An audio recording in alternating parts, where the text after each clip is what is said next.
Welcome to World of Science Fiction Stories. I'm your narrator Stanko. Listen our sci-fi story written by me. The Crimson Stallion. The transport shuttle's engines whined as it descended through Caith Prime's rust-colored atmosphere. Kira Voss pressed her face to the porthole, watching the desolate landscape unfold below, a world of red dust, jagged canyons, and the skeletal remains of mining installations long abandoned after the ore veins ran dry. "First time on Caith?" asked the pilot, a grizzled man whose prosthetic arm gleamed silver against his weathered skin. "First time anywhere this far out," Kira replied, adjusting the neural interface crown that helped her process historical data. As one of the youngest archivists ever certified by the Galactic Historical Society, she'd spent most of her 28 years buried in climate-controlled libraries on the inner worlds. "I'm researching the frontier wars." The pilot's expression shifted. "Those wars ended over a century ago. Nothing left here but ghosts and regret." "That's exactly what I'm looking for." After landing at the crumbling spaceport, Kira shouldered her field pack and activated her locator beacon. According to military records, Commander Thane Voss had last been seen near the Crimson Gorge, where his cavalry unit had made their final stand against overwhelming odds. The official reports claimed he'd died valiantly, but family stories whispered of something more mysterious, a disappearance rather than a death. The gorge lay 50 kilometers from the settlement. Kira hired a hover bike and set out across the wasteland, following coordinates that had remained unchanged for over a century. The wind carried traces of metal and old smoke, as if the battles had ended yesterday rather than generations ago. She found the battlefield marker easily enough, a simple stone obelisk listing the names of the fallen. Thane Voss was carved near the top, his rank and unit designation worn smooth by decades of sandstorms. But something felt wrong. The positioning didn't match the tactical reports she'd memorized. Following her instincts, Kira hiked deeper into the gorge. Her scanner detected anomalous readings beneath a cluster of collapsed boulders. After 2 hours of careful excavation, she uncovered a metallic surface, not natural rock, but manufactured alloy. The entrance revealed itself when she pressed her palm to a biometric scanner that somehow still functioned after all these years. Lights flickered to life, illuminating a corridor that descended into the planet's heart. Her breath caught as she realized what she'd found, a hidden military facility, sealed and forgotten. The main chamber took her breath away. Banks of equipment hummed with residual power, their displays showing system status in languages she barely recognized. But at the center of the room, enclosed in a shimmering stasis field, stood the most magnificent creature she'd ever seen. The warhorse was clearly bioengineered, its proportions perfect, its coat a deep crimson that seemed to shift and flow like liquid fire. Cybernetic implants gleamed along its neck and legs, and armor plating covered its flanks. Even in suspended animation, it radiated power and intelligence. As Kira approached, her genetic scanner activated automatically, standard protocol for investigating historical sites. The readings made her stumble backward in shock. The horse's biosignature contained familial markers. Somehow, impossibly, this creature was genetically bonded to her bloodline. Her hands trembling, she reached for the stasis field controls. The moment her fingers touched the activation panel, the horse's eyes snapped open, not the dark eyes of a normal animal, but brilliant amber orbs filled with unmistakable intelligence and recognition. The stasis field dissolved, and 120 years of waiting came to an end. The Crimson Stallion stepped from the dissipating stasis field with fluid grace, its hooves making no sound on the metal floor. Kira held her breath as the magnificent creature approached, lowering its great head until they were eye to eye. When it gently pressed its forehead against hers, warmth flooded through her mind, not her own thoughts, but something ancient and familiar. "Thane," a voice whispered in her consciousness. "You've returned." "I'm not Thane," she whispered back. "I'm Kira, his descendant." The horse, Crimson, she somehow knew its name now, stepped back and studied her with those intelligent amber eyes. Understanding passed between them, and with it came fragments of memory that weren't her own, flashes of battle, the thunder of cavalry charges, and always the bond between rider and mount that transcended mere partnership. A sound from the tunnel entrance made them both turn. Footsteps echoed through the chamber as someone descended the corridor.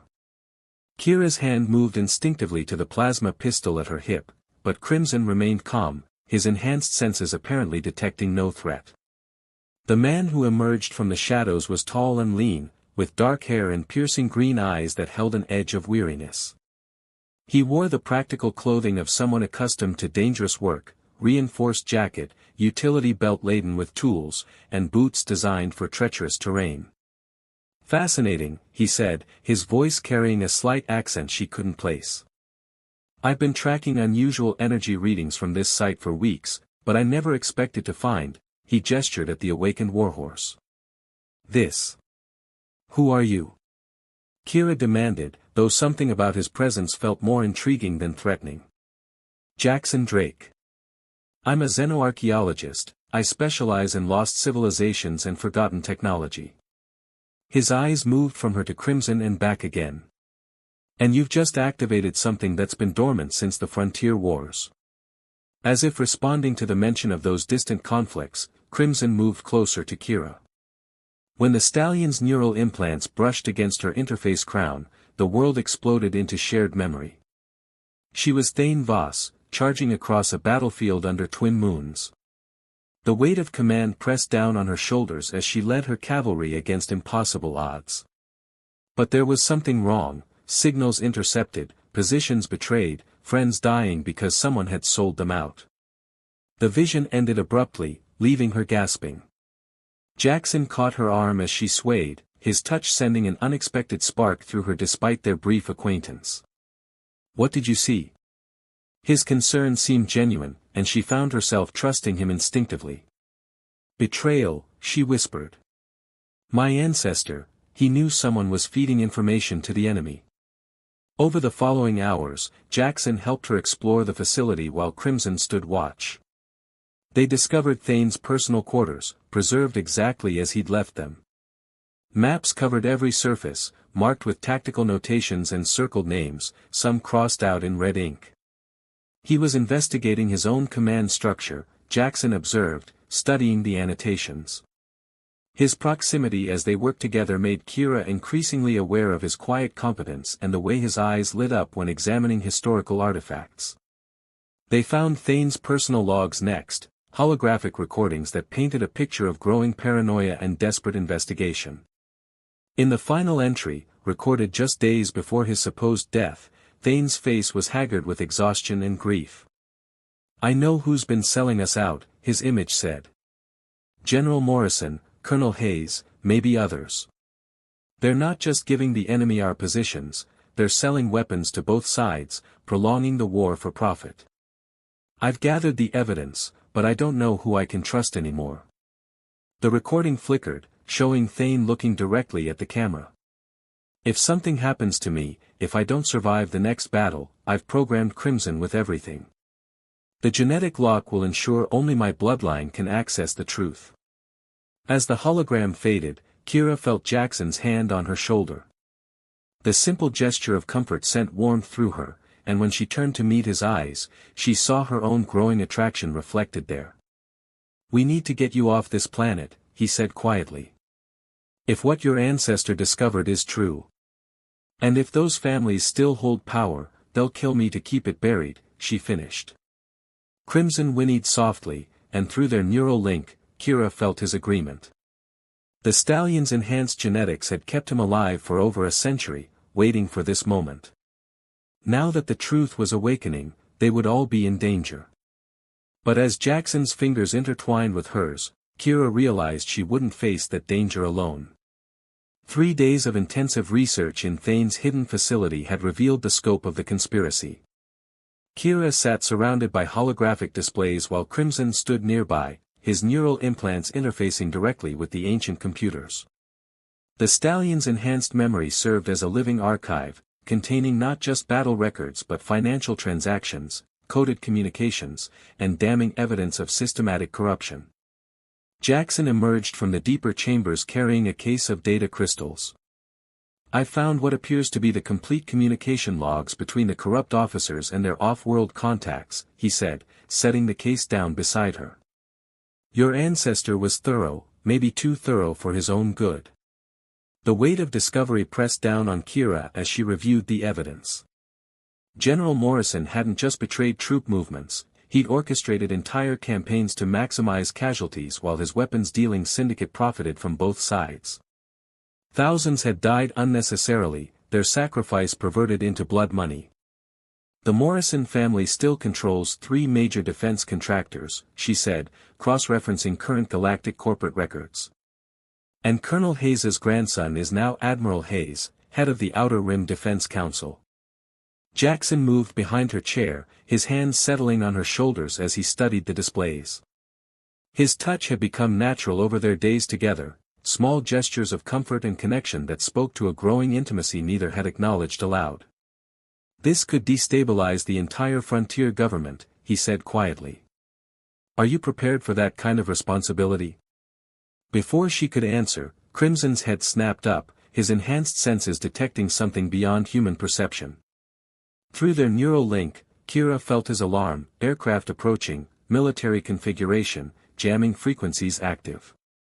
We have company, she said, already moving to gather the most critical data crystals. Jackson was at the weapon locker, pulling out plasma rifles and ammunition packs. How did they find us so fast?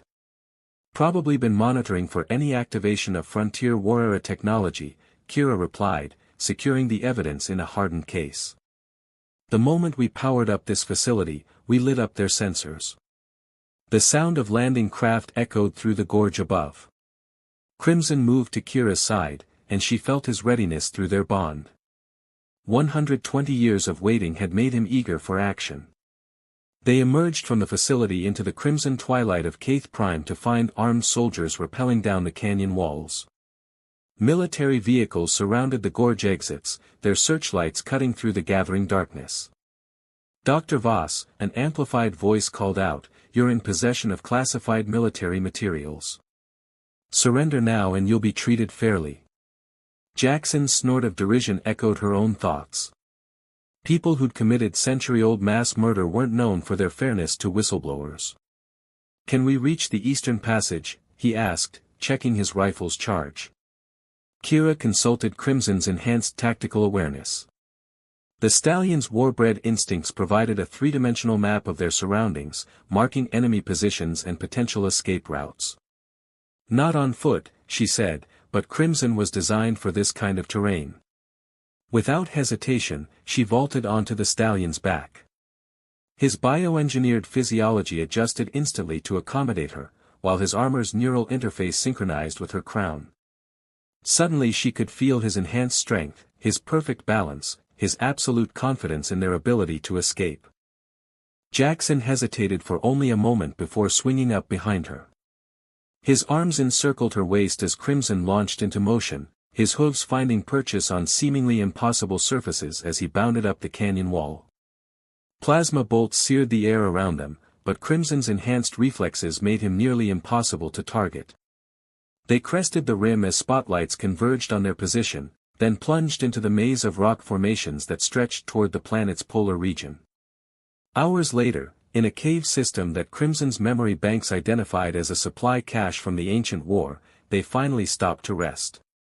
The stallion stood guard at the cave mouth while Kira and Jackson huddled around a small thermal heater. "We can't run forever," Jackson said, his voice heavy with exhaustion. "They'll have orbital surveillance, tracking algorithms." "I know," Kira stared at the data crystal containing Thane's evidence. "But we also can't let this die with us." In the flickering light, she noticed how the stress of their flight had sharpened Jackson's features, made his green eyes more intense. When he reached out to brush a strand of hair from her face, the gesture held weeks of unspoken attraction. "Whatever happens," he said softly, "I'm glad I was there when you found him." The kiss that followed was inevitable, born from shared danger and mutual trust. In the warmth of his arms, with Crimson's steady presence watching over them, Kira felt something she'd never experienced in her sterile academic life, the fierce joy of living fully in a moment that might be their last. When they finally broke apart, both breathing hard, she saw her own determination reflected in his eyes. "We're going to expose this," she said. "All of it." Together, he agreed, and sealed the promise with another kiss. Dawn brought no safety. Crimson's enhanced hearing detected the distant hum of search drones, while his olfactory sensors identified the chemical signatures of tracking compounds in the air. They'd been found again. "How are they staying on us?" Jackson muttered, hastily packing their supplies. As Kira interfaced with Crimson's tactical systems, through the stallion's advanced sensors she could see the search pattern, too precise, too focused. "They're not tracking us," she realized with growing alarm. "They're tracking him. There must be some kind of locator beacon in his original programming." Crimson's distress rippled through their neural link. The idea that his own systems had been compromised, turned against the very mission he'd waited over a century to complete, filled him with rage that matched her own. "Can we disable it?" Jackson asked, shouldering his pack. "Not without specialized equipment," Kira replied. But even as she said it, Crimson was sharing something else through their bond, deeper memories from Thane's final days. Wait. Thane knew this might happen. He programmed a failsafe. The knowledge flowed through her, hidden routes through the planet's extensive cave systems, supply caches stocked with equipment, and most importantly, an underground facility in the polar region where they could access Crimson's core programming safely. They mounted quickly as the sound of approaching aircraft grew louder. This time their pursuers weren't taking chances, military assault craft armed with enough firepower to level half the canyon. Crimson launched into his fluid gallop, but instead of heading for open ground, he descended into a fissure that seemed far too narrow for his massive frame. The crack in the planetary surface led to an underground river system that Thane had mapped during his investigation. Bioluminescent minerals in the cave walls provided enough light for Crimson's enhanced vision to navigate, while the water masked their thermal signatures from orbital sensors. Hours passed in the alien beauty of the subterranean world. Stalactites dripped overhead while strange formations created chambers of cathedral-like grandeur. Through it all, Crimson moved with perfect confidence, his hooves finding purchase on slick stone as he followed passages that hadn't seen sunlight since the planet's formation. "It's beautiful," Jackson whispered, his arms tightened around Kira's waist as they navigated a particularly narrow ledge above an underground waterfall. Thane chose well, she agreed, feeling the echo of her ancestors' thoughts through Crimson's memories. The commander had planned for everything, including the possibility that his own mount might be compromised by the very people he served. They emerged from the caves as Caith Prime's twin moons rose over the polar ice fields. The facility Thane had prepared was built into a glacier, its entrance concealed by shifting ice formations that reformed automatically to hide any signs of passage. Inside, powered by geothermal energy that would last millennia, they found everything needed to complete their mission: advanced communication arrays capable of broadcasting across multiple star systems, data processing equipment that could compile and verify every piece of evidence they'd gathered, and most importantly, the specialized surgical bay where Crimson's tracking beacon could be safely removed. "This will hurt," Kira warned the stallion as she prepared the microsurgical tools. Crimson's response through their neural link was resolute. He'd endured far worse for far less important causes. The procedure took 3 hours. Jackson assisted, his steady hands and quick mind making him an ideal surgical partner. Working so closely together, their bodies touching as they maneuvered around Crimson's massive frame, the attraction that had been building between them became impossible to ignore. When the beacon was finally extracted, a device no larger than a grain of sand but sophisticated enough to broadcast across light years, Jackson's hand covered hers as she set down the surgical tools. "We did it," he said, but his eyes weren't on their accomplishment. They were on her face, drinking in every detail as if memorizing her features. "We did," she agreed, suddenly aware that they were alone in the sterile quiet of the surgical bay, Crimson resting peacefully under mild sedation while his enhanced healing factors repaired the minor incision. This time when Jackson kissed her, there was no urgency of flight, no fear of discovery, just the two of them and the acknowledgement of feelings that had grown from partnership into something deeper. His hands tangled in her hair as she pulled him closer, months of academic isolation and years of emotional walls crumbling under the intensity of what she felt for this man who'd chosen to risk everything for her cause.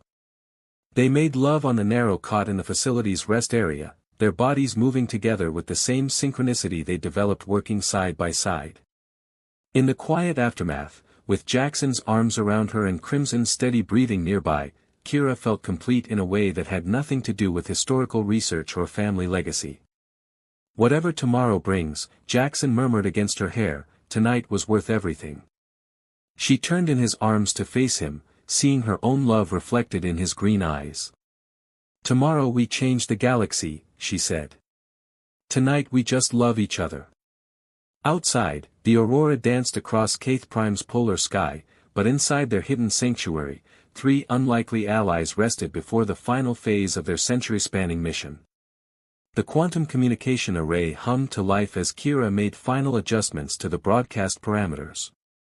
3 days of preparation had compressed Thane's evidence into an unassailable presentation, financial records, battle communications, and most damning of all, Crimson's own memories translated into visual testimony that no court in the galaxy could dismiss.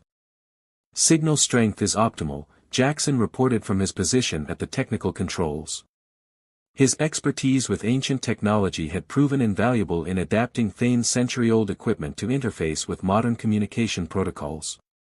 We'll reach every major population center simultaneously.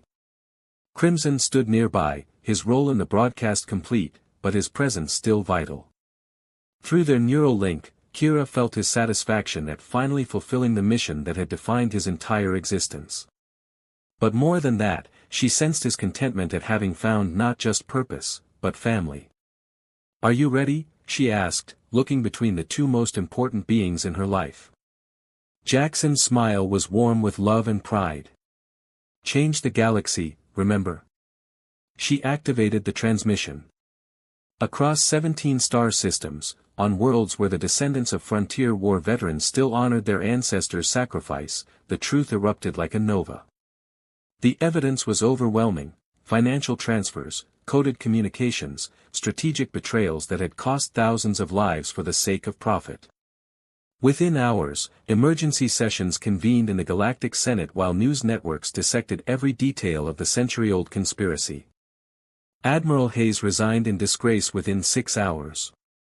Morrison defense contractors saw their stock price collapse as governments across the galaxy cancelled contracts worth trillions of credits. Most importantly, the historical record was corrected. Commander Thane Voss and his cavalry had died heroes, betrayed by the very system they'd sworn to protect. But the personal cost was immediate. Military ships converged on Caith Prime from 3 directions, their commanders operating under orders to contain the situation by any means necessary. "Time to go," Jackson said, monitoring the approaching fleet. "Your broadcast bought us credibility, but not safety." They had one advantage their pursuers couldn't anticipate: Crimson's knowledge of Thane's ultimate contingency plan. Deep beneath the polar facility lay a hangar containing the commander's personal spacecraft, a prototype stealth ship designed for intelligence operations. Powered by the same advanced technology that had kept Crimson alive for over a century, it could evade detection long enough to reach the neutral systems. The escape was a masterpiece of tactical precision. Crimson's enhanced senses guided them through sensor shadows while Jackson's piloting skills, honed on archaeological expeditions to dangerous worlds, kept them ahead of pursuing fighters.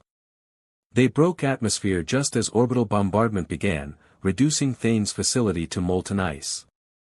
6 months later, on the peaceful world of Haven's Rest in the neutral zone, Kira stood in the paddock watching Crimson graze alongside other rescued war horses from various conflicts. The sanctuary she and Jackson had established was already home to dozens of enhanced animals, their service to various causes honored with peaceful retirement.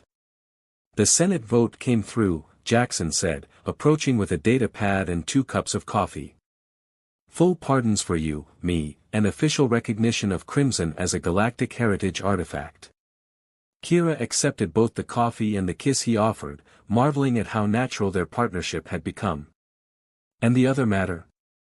His grin widened. "The Morrison heir wants to meet."